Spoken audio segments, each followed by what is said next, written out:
Welcome to the Gay Buddhist Forum, where teachers from all schools of Buddhism offer their perspectives on the Dharma and its application in modern times, especially for LGBTQI audiences.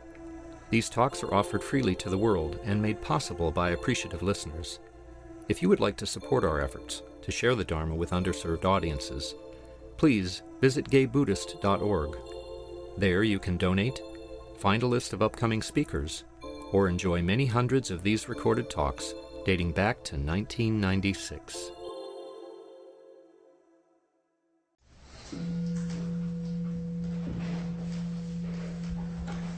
Let's just go around the room to introduce ourselves. Did anyone new come in before we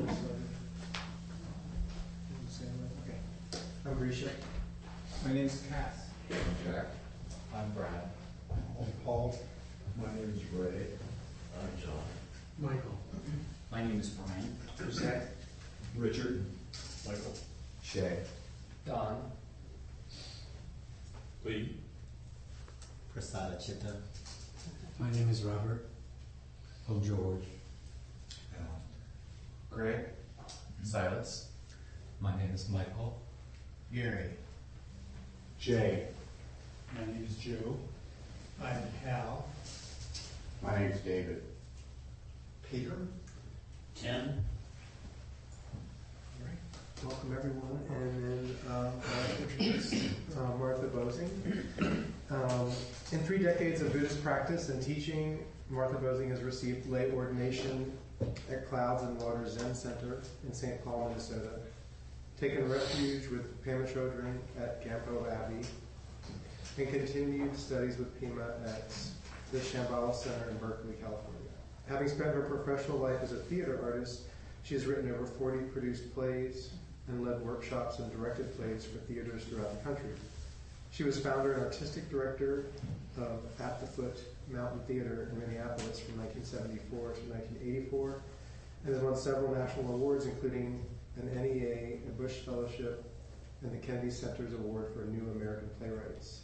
Currently, she is performing and teaching at the Faithful Fools Street Ministry in the Tenderloin of San Francisco, where she is now working with a group of folks who, for the most part, have previously been or are now homeless on a company-created play called Home, to open in mid-May. About 6 months ago, Martha started attending 350 Bay Area meetings about climate change and is now a member of the Speakers Bureau. So, welcome. Martha, thank you for coming. Well, it's lovely to be here. I love talking about the Dharma. It was the thing that brought me into Buddhism, the teaching. I just felt like the teaching was remarkable, and I always related to it. My teacher, some of you know, is Pema Chodron, who's something of a rock star out in the world, but a very wonderful, ordinary person, face to face. And well, you've got my little background, I don't need to say any more about it. Her teaching is from Trungpa Rinpoche, who some of you may know his books or his teachings, and my teaching is pretty much Pema Chodron.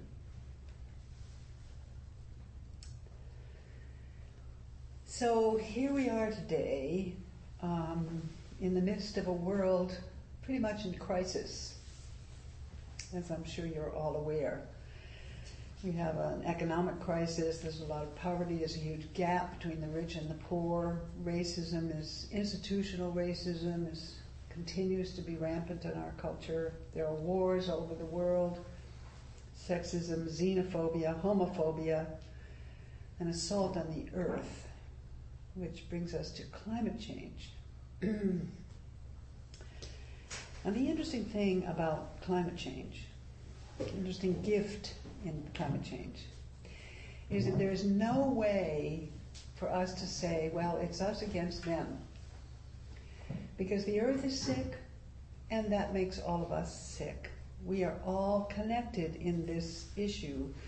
There is no way that any of us can escape from it. That the rich will, well, they will have air conditioning when it gets too hot.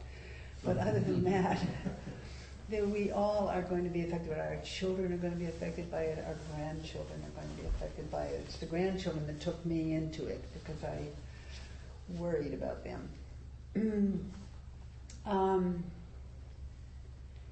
We usually go around with an assumption of duality.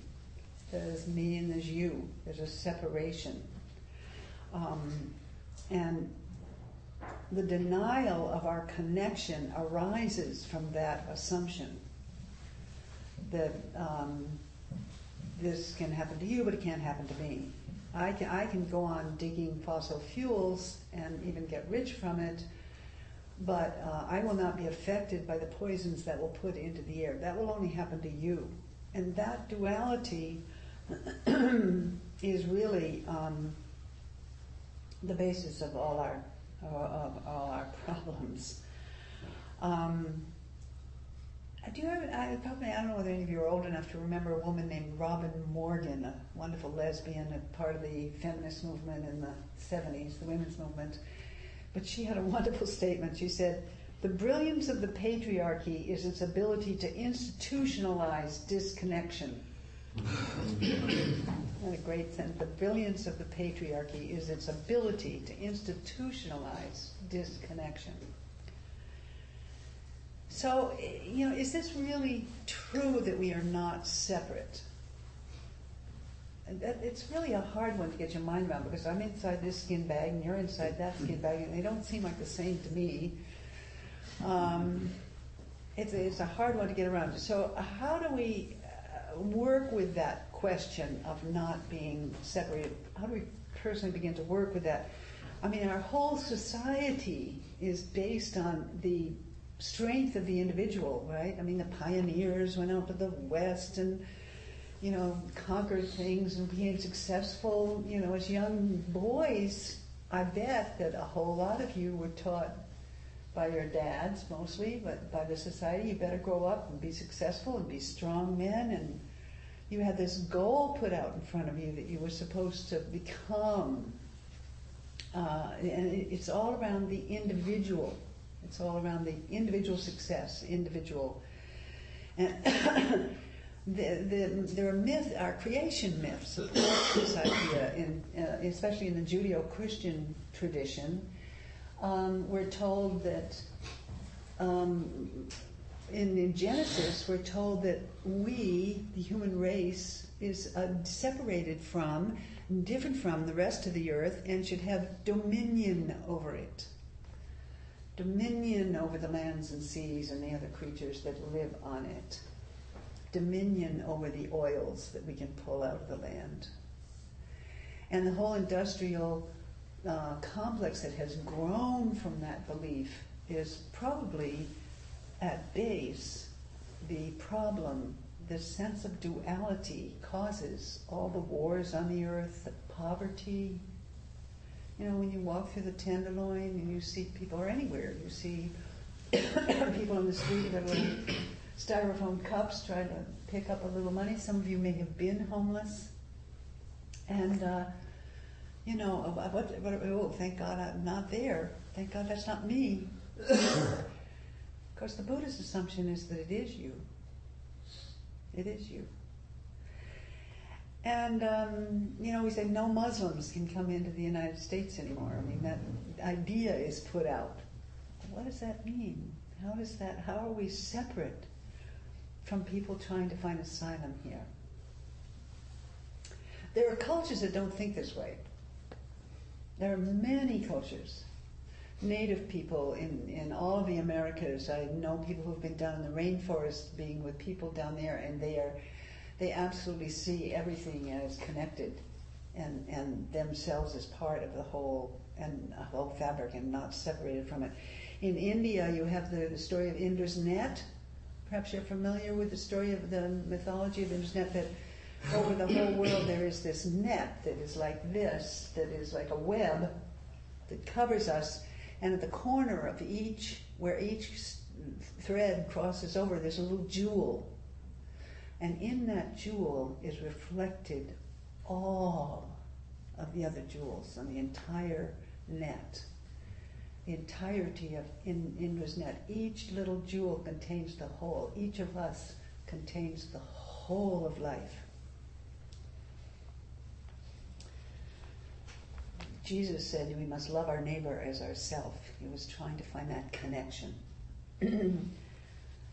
Bernie Sanders was asked recently on CNN, what's your religion? And he said, this is where they wanted to quote him, we are all in this together. When my kids hurt, you hurt. When your kids hurt, I hurt.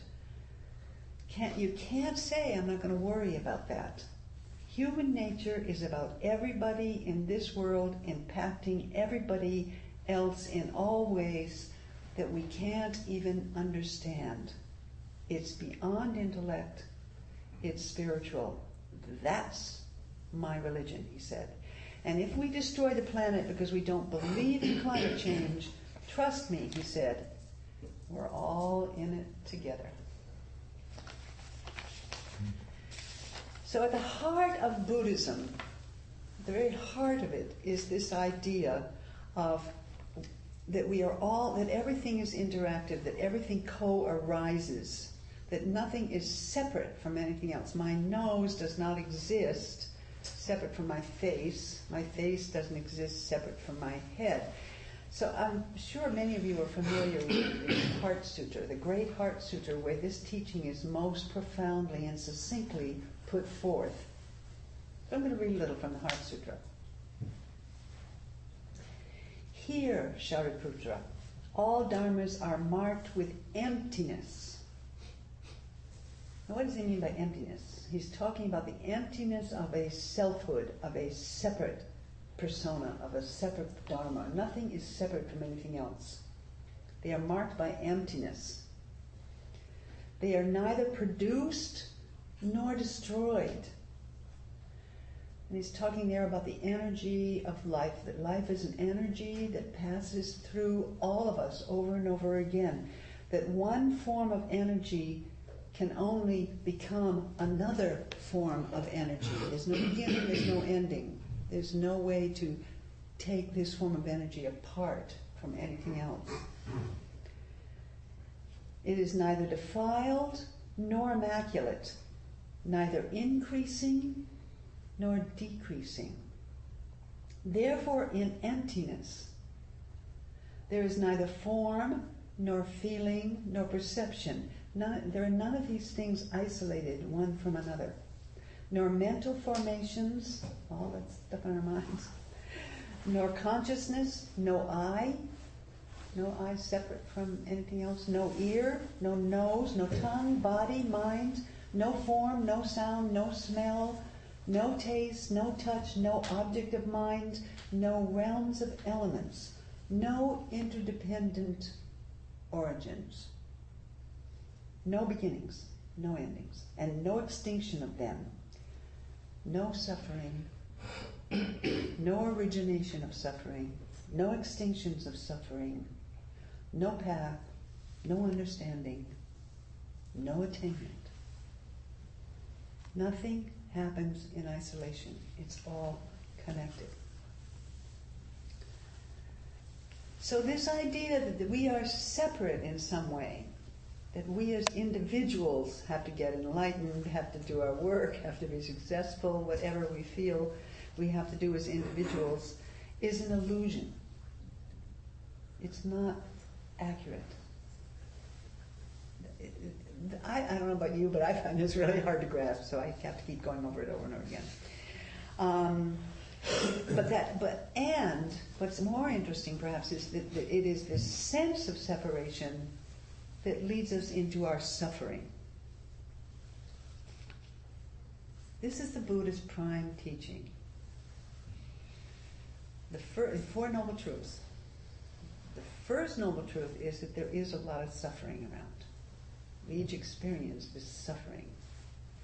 And the second noble truth is that we are the cause of our own suffering. And that's not about pain. I mean, life brings pain and events that are hard to deal with, and that's life. We've got to deal with all that. But how we react to that, we cause our own suffering. That's the second noble truth. The third noble truth is there's a way out of this. And the fourth noble truth is the Eightfold Path that helps you get away from this experience. So he says that, so then we ask, now what imprisons us in this sense, in this caught sense of self? And he talks about the three poisons: greed, hatred, and delusion. Greed is about that sense of needing to attach ourselves to anything, to grasp at things, to, sex, love, wealth, anything that will bring us joy. We're always reaching out for something. And greed is about that. The more we have, we find that the problem with greed is that the more we want. It's never ending. It's never enough. Hatred, on the other hand, is pushing it away. One is pulling it towards, the other is pushing it away. Hatred brings up judgments, anger, all those things. I'm so glad that's not happening to me. Push it away. So, you'll notice, if you begin to really look at this, you'll see that everything in your life, it tends to go towards or go away from. There's just sort of a general little dance we do. Oh, I'd like to have that. Well, I wouldn't like to have that. And if you really watch yourself, you begin to notice that, oh my gosh, every single thing is sort of governed by that. And then there's delusion, which is just denial. It's that spacey, I don't know anything about that. It has nothing to do with me. I don't know. It's that feeling of being able to just dismiss whatever is arising or whatever is coming toward you as something you have nothing to do with. So how do we begin to get out of this? How do we begin to reconstruct our concept of self enough to move away from this illusion that we're living in? All the great teachers say you have to begin with yourself, you have to know yourself. Outside the great temple of the Oracle in Greece, there was a great big arch, and around the arch it said, know thyself. All the great teachings, in one way or another, come down to this. You have to know yourself. In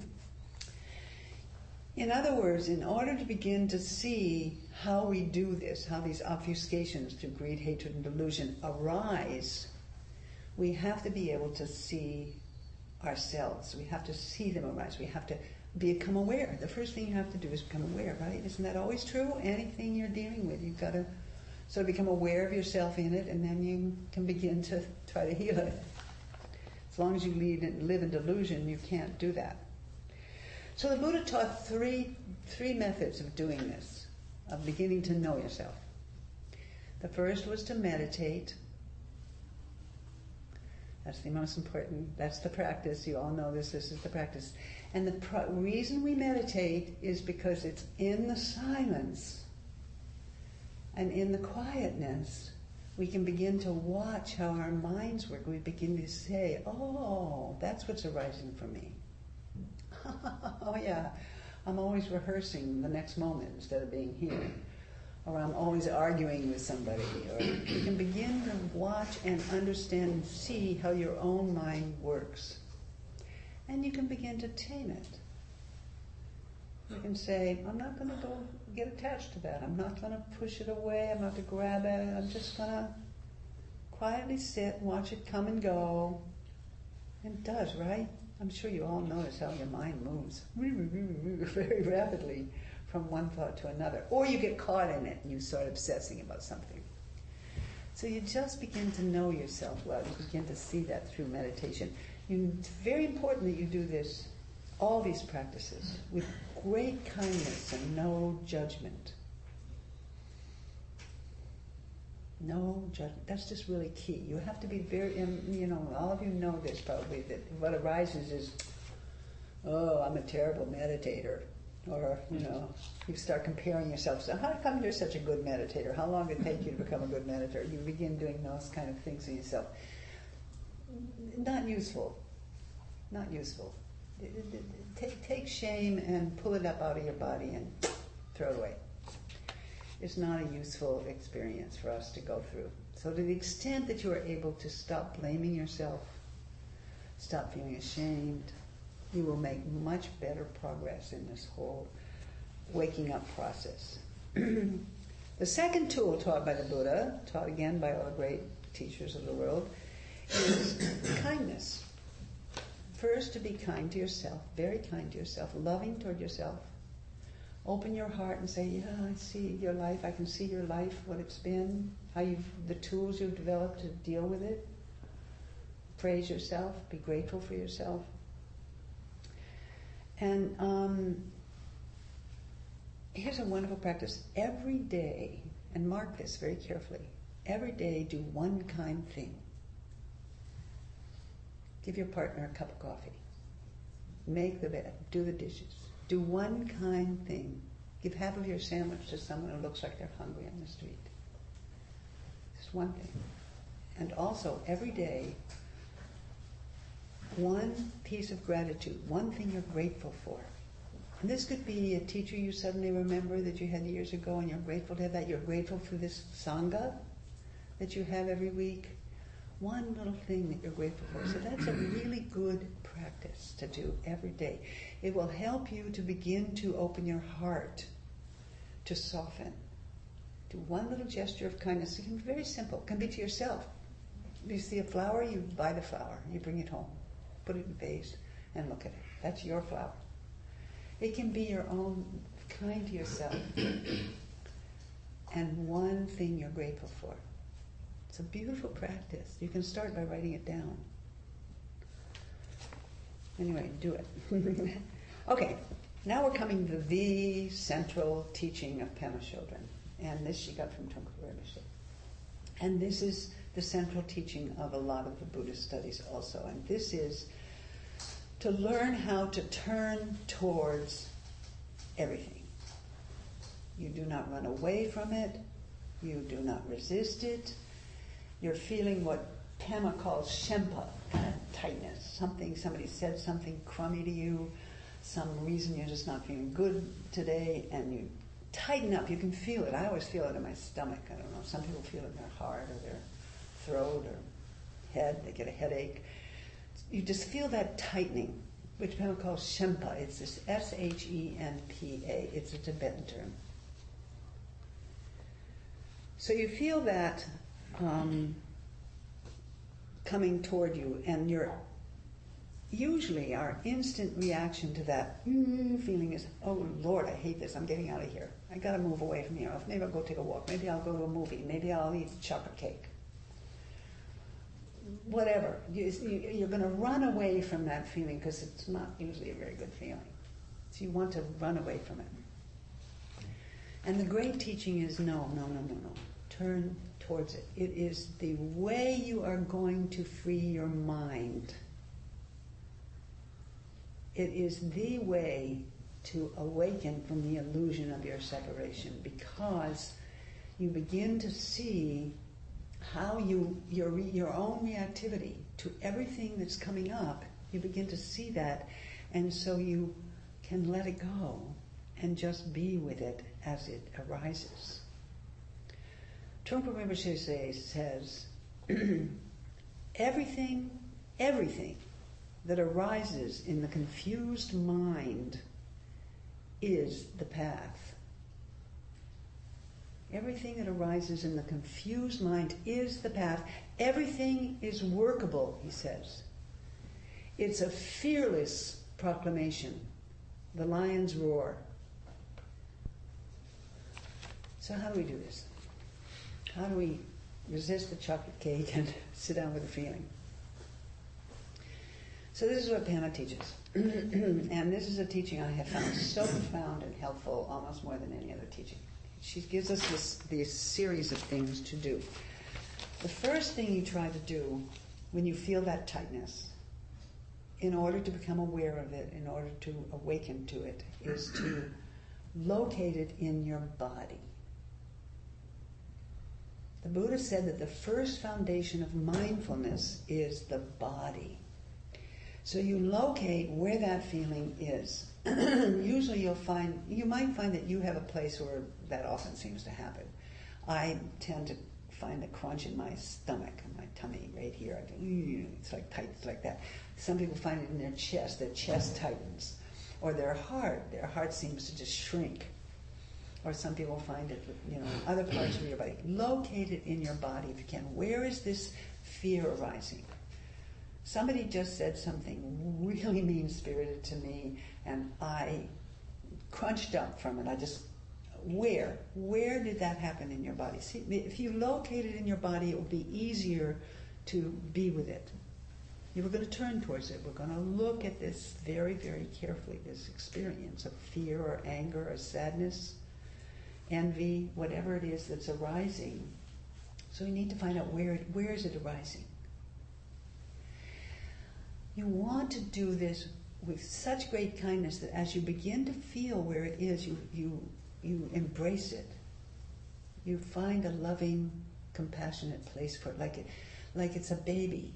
It's a little baby having a tantrum, and you want to hold that baby and tell that baby it's okay, you're okay. So you embrace it, you give it some love, and you'll feel your heart will begin to soften a bit. So when that happens, here's another thing that will happen sometimes when you're doing this practice. You can't do this right in the moment when someone says something really shitty to you. You have to leave the room and go sit down somewhere to do this. Or later, you can even do it later in the afternoon. It happens in the morning and you're still growling about it. And later in the afternoon you sit down for a little and you do this practice. Usually we have a storyline going with it. A storyline like,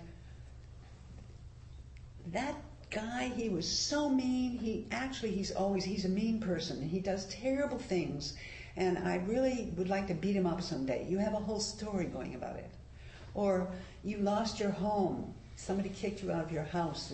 Your landlord kicked you out and you go, I'll never have a home again. I'll never be able to find a place to live again.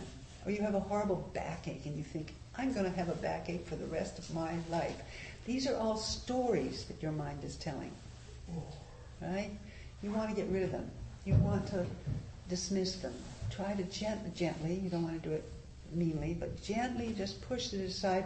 And the way you're going to do that is to just focus, the way you do when you sit and you focus on your breath. You're going to focus on that experience, whatever it is. Focus deeply, deeply. This is what sorrow feels like. This is what anger feels like. You feel the fire of the anger.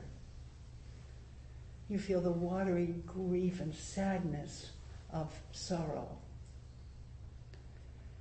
And you really sit with it, and then you just rest with that feeling. You just sit with it for as long as it takes. This is what it feels like. This is what my sadness feels like. This is what my anger feels like. Oh, this is what envy feels like. And what will happen, I promise you, is that the feeling, a couple of things might happen. The feeling might just break up. And your heart, as it softens, will sort of expand, and you'll begin to feel a kind of spaciousness around this experience. Like it's spreading out. And sometimes what will arise is, oh, this is how everybody feels when they're sad. You'll connect in with with sadness, anger. You'll understand the anger of Isis. You'll get it. That's what they feel like. Oh, and that connects you into the whole body of humanity, the whole earth. You begin to connect in. It's a way to do that. Another little way to do that is called Tonglen, which some of you may know about. Some of you know about the practice of Tonglen, where you breathe in, like I might see that you're having suffering and some kind of pain. I breathe in your pain. The darkness of it, the sorrow of it, I breathe it in. And then I breathe out comfort. I breathe out love. I breathe out release to you. Or you can do it for yourself. I'm breathing in my anger. And I'm breathing out patience. I'm breathing out love. It's called Tonglen. It's a wonderful practice. And you can even do it on the spot. You're driving down the highway and you're perfectly content, and somebody comes zapping in front of you and you just want to zap them. And instead you just breathe in their pain. They're in a hurry. Oh, they must feel terrible. Let it go. Tonglen on the spot. So this is a quote from Pema. You build inner strength through embracing the totality of your experience. The totality of your experience. Both the delightful parts and the difficult parts. In this way, you become more attuned to seeing when you're biting the hook, when you're getting caught in the undertow of emotions, when you're grasping and when you're letting go. This is the way you become a true friend to yourself, just as you are, with both your laziness and your bravery. There is no step more important than this. Change is possible. You know, our brains have these little neurons that run around and connect and cause all this stuff that's going on in our head. And habitually, we always react this way.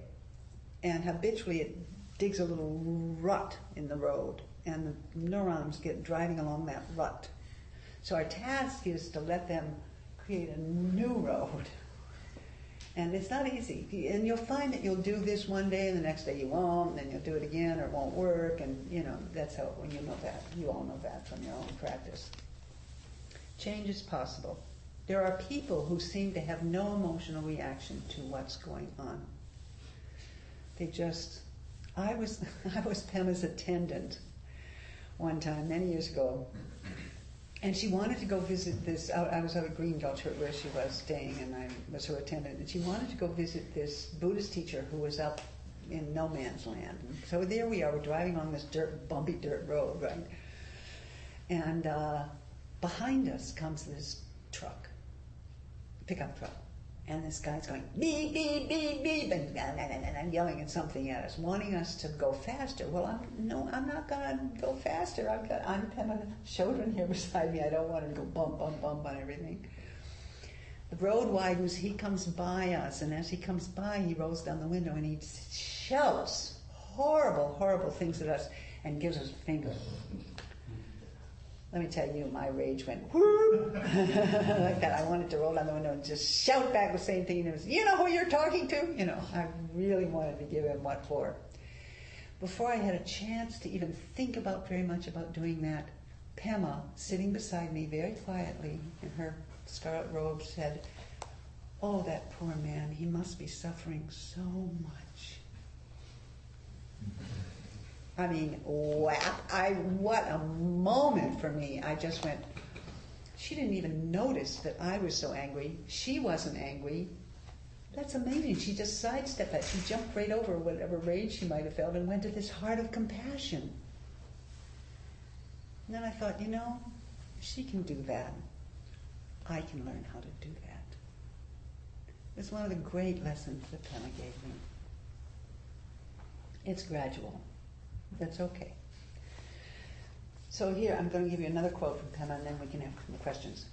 If your everyday practice is open to all your moments, to all the people that you meet, to all the situations you encounter, to everything that arises in your own mind, without closing down, trusting that you can do that, then that will take you as far as you can go, and you will understand all the teachings that anyone has ever taught. So let's talk a little about that, or anything you want to talk about. Yes? Last night I had, thank you for your talk, by the way. I love Pema and her books, and I've not met her, but I had the privilege to go to see Sean Dorsey's dance troupe last night, and they're doing The Missing Generation, which looks back in the early days of HIV/AIDS crisis. Yes. And it was a practice in Shambhala. And I didn't think about it, going back, but the whole production was about how people turned away, President Reagan, so many groups of people, and it was just this practice of just turning away as opposed to sort of looking into. Facing it was beautiful. It was really, really, really beautiful, and I'm sure it will come back around for people that want to see it. And it was so moving. My question is, how? I think it takes incredible courage to do the Shambhala. Yeah. It does. To do this and so practice. how do you, just even, I feel it in my body, and I do that, but it's so scary sometimes. It's just very to go scary. there. It's There's sometimes easier to eat chocolate cake. Absolutely. Absolutely. And you will. Every other day it'll be the chocolate cake. But yeah, no, absolutely. It's a very frightening, difficult practice. And Pema talks over and over again about the bravery you must have to do this work. It sounds simple. It sounds, even as I'm talking about it, I'm going, I'm looking at all of you, I'm thinking, oh, you all know this. This is a dumb talk to say, but, we have to be reminded over and over again.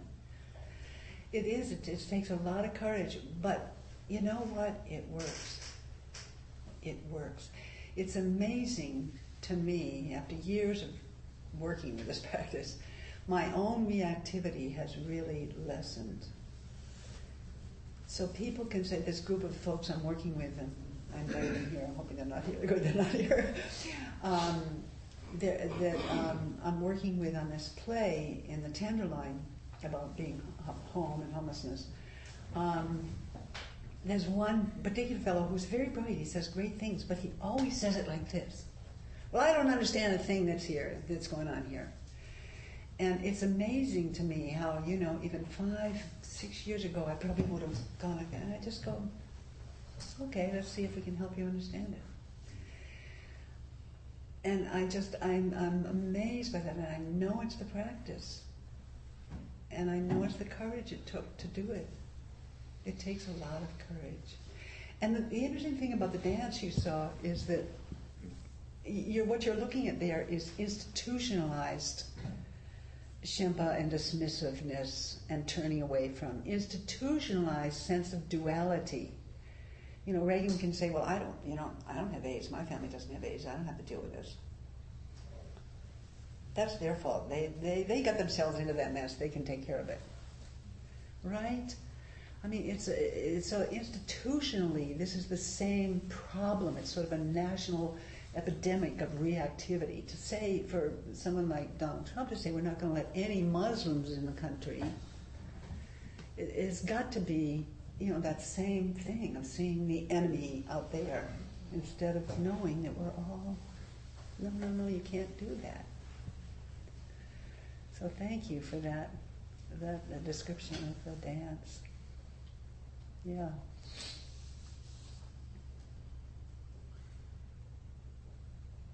Any other comments, questions, thoughts about this? Yes. Well, it's a little bit related. I was reading the New York Times this morning, and there was an article about pets. Pets? Pets.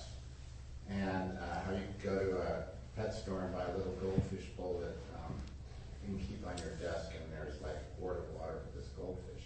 Mm-hmm. And there are a lot of stories about pets, and I remember when my sister said to me, "You really love your pet dog. He must be so dear to you." And I just thought, you really don't get this. And you really because are. this is not my pet. Oh. This is my companion. Yes. And it's such a human-centric point of view to say that human beings are in control of animals around us. I mean, and really they're contributing. I mean, we're part of that. And my dog is so much not a pet. He's there with me.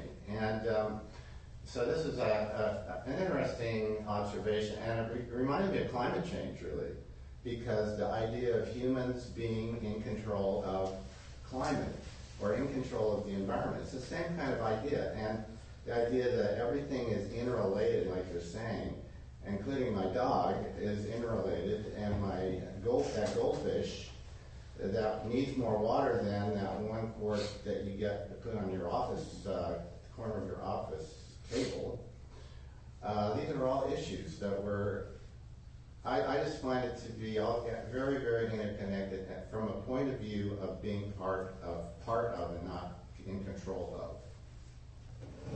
Thank you. Yes, absolutely. Yes, and it used to be that, I mean, you read about people, ancient leaders and goddesses, and I think of the Egyptian goddesses, for example, who always had a familiar with them. It wasn't a pet. It was their familiar. It's what you're talking about is a companion. Yeah, yeah.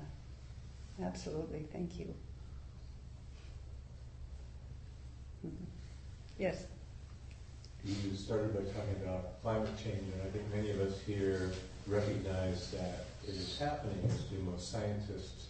There are, however, a lot of climate change deniers. Mm-hmm. And I'm curious to know, what would you offer as a teaching that we might be able to offer if we're in a case where we're faced with climate change denier, a denier of the fact that we're all interconnected and we're all in this together. And you're asking, what would you offer as a teaching to those who are deniers? Yeah. Like if you had a friend who said, Right. I don't believe in Family or that, something. how would you respond to that? How would you respond? What could be helpful? What would you say? I don't know what I would say, that's why I'm asking you. Okay. You're crazy. Sorry. It's probably would be my first response. Are you nuts? No.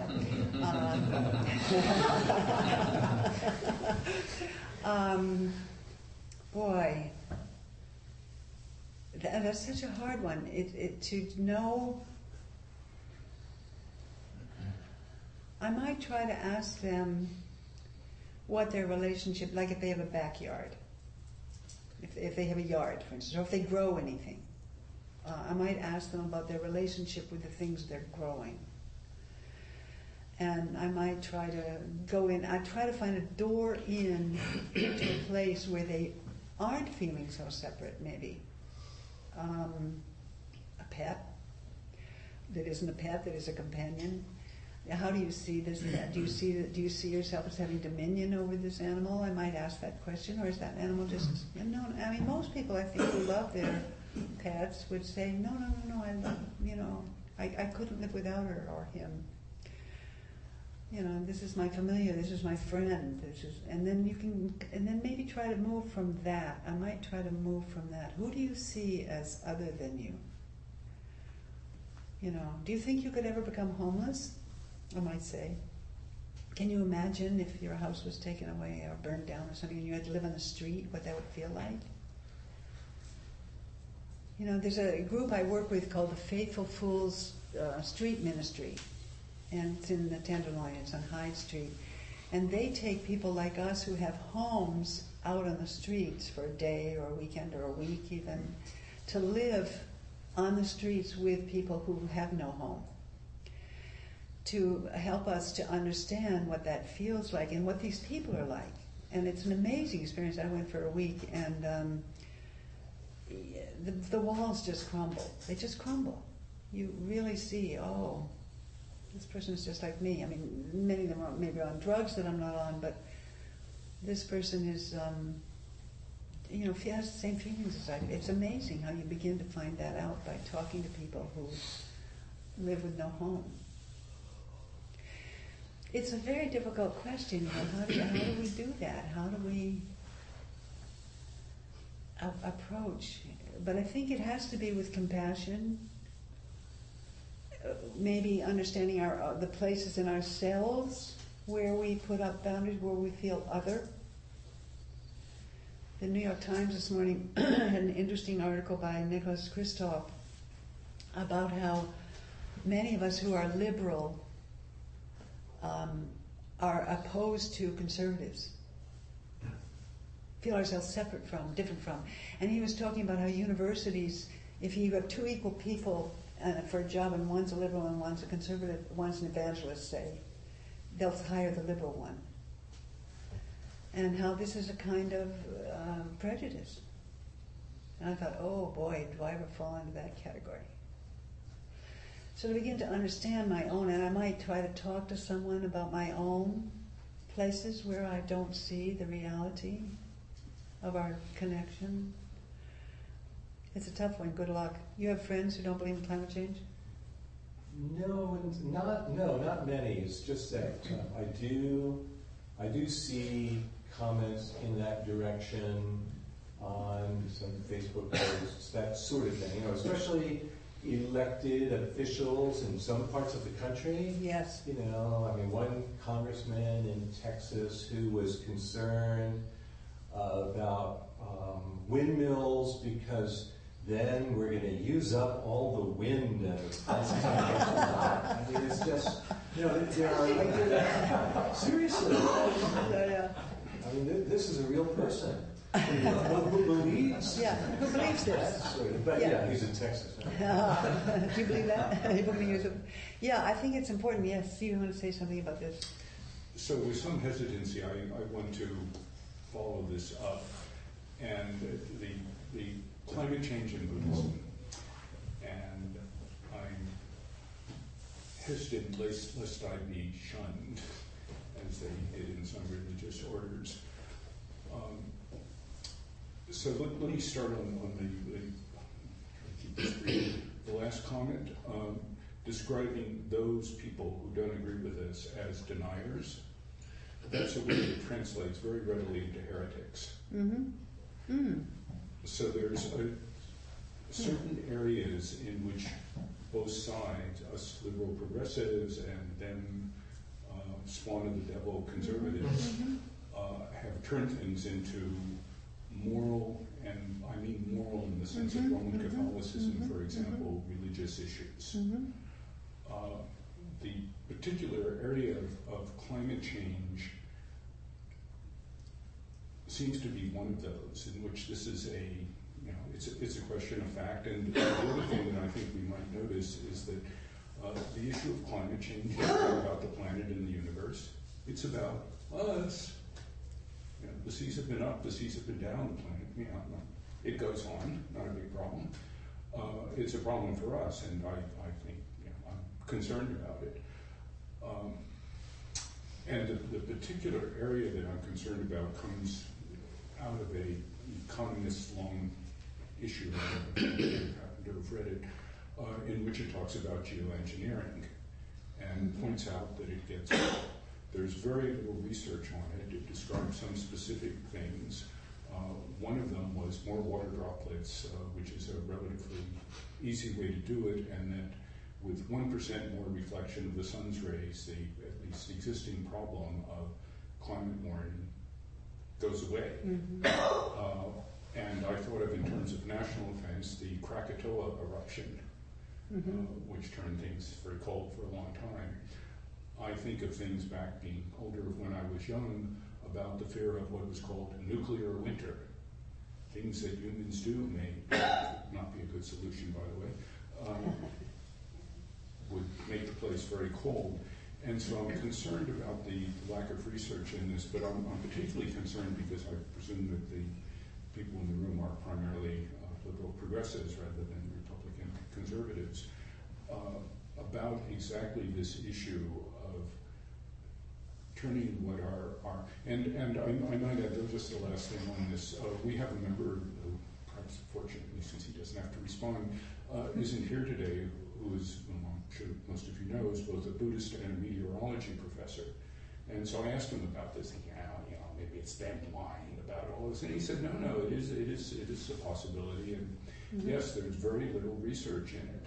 And the thing is, it seems like we and they would rather fight than, and so the position that we shouldn't have an impact on the planet, to bring it back to Buddhism, it seems to me, is saying we are separate, and we should. Well, I think I really appreciate your comment, and I think that it's right, and I think that's what Nicholas Kristof was trying to get at in this article in the New York Times this morning.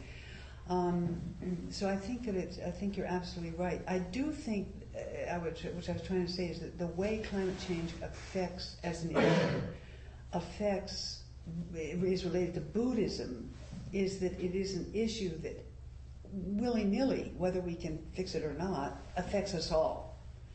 Whereas the question of leaving the Muslims out of the country or racism if we're white seems like it's not my issue. So that the climate change offers us that kind of opportunity. I was just trying to, that was my kind of point, to look at an issue that is earth-wide, that it is about all of us, it's about the extinction of species, it's about everything that lives. And that's why, and I think in that sense it's not a we-they issue. Whether we believe that something could be corrected, like you're saying, or something could happen like that or not, it still is an issue. Whether it can be corrected or not, it's still an issue that affects the whole earth. And that's why I think that's its relationship to Buddhism more than anything that I know of or I think about. I don't know whether that makes sense to you or not. Yeah, no, it does. Yeah, but thank you. I think what you're saying is very important. It's so easy to get into we-they without even noticing yourself slipping there. Yeah, please. Well, I think just in terms of these political disagreements in general, I kind of correlate with something like climate change. Like if I'm engaging with someone and it seems like I disagree with them, like the first question I ask myself is like, well, should I respond to them? Like, is that what's best for me and kind of my flow of my day and my energy, like to respond or try to change their mind? Or maybe I should just breathe and stay silent and move on to something else. I don't know. Like if I saw that Facebook post and it made me angry, like my understanding of like my own Buddhist practice might be to not respond, just move on, I guess. I don't know. Instead of fighting and that's just my kind of thought about when we're talking about these separate issues that divide us. Maybe there's a third possibility, which is what you may be suggesting in a sense, which is, one possibility is to move away from it, another is to push against it, right? That's the kind of dance we do. But a third one might be to really just listen and try to understand from their perspective how they have evolved to this position that you disagree with. And to really just, not say anything as you say, but not because you want to distract or move away, but in order to attend to and turn towards what this person is saying.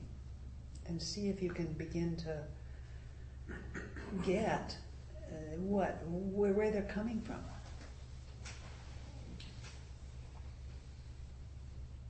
But it's an interesting question, it's a tangle. The whole question of how do you deal with people who disagree with you about anything. Well, like I've gotten into political arguments before, and it's upset me the whole day. Yeah. Because, you never, like, with some people who are very stubborn, like myself and probably like whoever I'm arguing with, you never come to an agreement, so. Right, but that's your reactivity. And that's what this Pema Chodron teaching is about. That's the crux of the matter. Can you, instead of being upset the whole day and trying to dismiss it, can you take some time to just sit with it and see what it is, experience the feeling that has set you off in that way? What has triggered you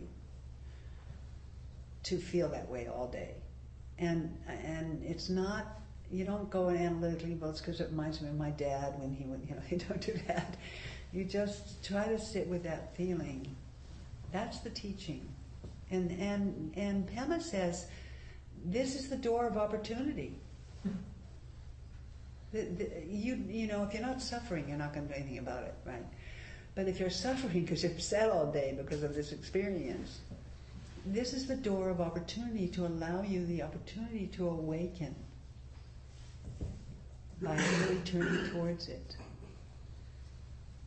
I'll say to Pema, I really would like a different door of opportunity. I don't know.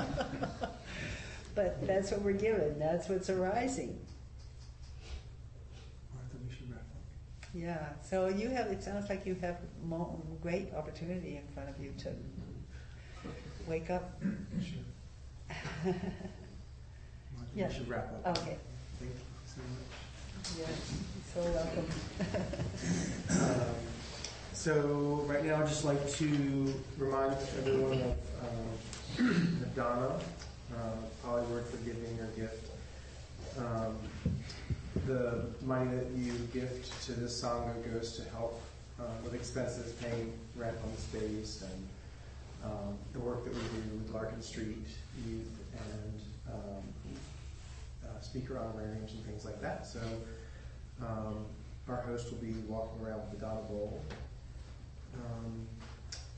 Who's our host today? I'm the host today. Welcome everyone. And, there's a little food out there. Please help yourself. There's a sign-up sheet on the credenza to the right if you care to get on this. Some of us meet at 12:30 to get up for lunch. When you help yourself to hot water and tea, and if you just put the cups in the sink, and I'll put them in the dishwasher. I think that's about it. Any other announcements? I'll just read. Next week's teacher is Charles Garfield, PhD, founder of Shanti and Shanti National Training Institute, founding faculty at Metta Institute End of Life Counseling Program, research scholar, Star King School for the Ministry at the Graduate Theological Union in Berkeley, and a mathematician on the Apollo 11 First Lunar Landing Program. Dr. Garfield is a clinical professor of psychology, Department of Psychiatry, University of California Medical School, and a faculty member at the C.J. Jung Institute of San Francisco. He has published 10 books, including Sometimes My Heart Goes Numb, Love and Caregiving in a Time of AIDS, Psychological Care of a Dying Patient, and Stress and Survival, the Emotional Realities of Life-Threatening Illness. So that's on May 15th. Any other announcements? Okay, we'll close.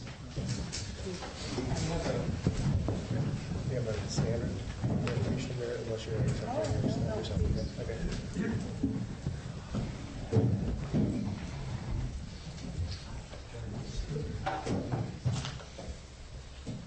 By the power and truth of this practice, may all beings have happiness and the causes of happiness. May all be free from sorrow and the causes of sorrow. May all never be separated from the sacred happiness which is without sorrow.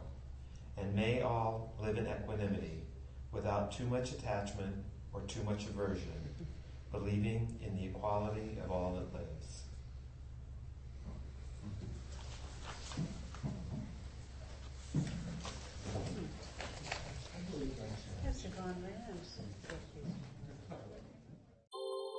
Thank you for listening to the Gay Buddhist Forum. If you would like to hear several new talks per month and be notified of upcoming speakers so you can participate live, please subscribe to this podcast, like us on Facebook, and join our mailing list by visiting gaybuddhist.org.